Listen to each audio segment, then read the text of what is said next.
So striking welders, master in the art, owning the craft.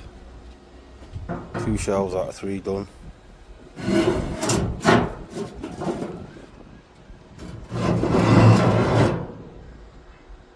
What do you say?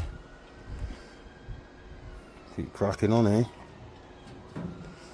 Just the top shelf to do. Get all these shelves welded in properly.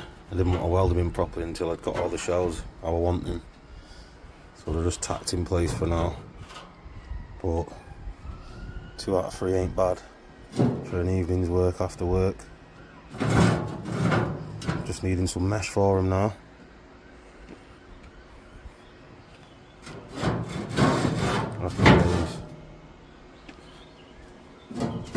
Might have to cut a little bit more out of this slot just to make it a little bit easy for entry and exit. But yeah, happy days. Catch up soon.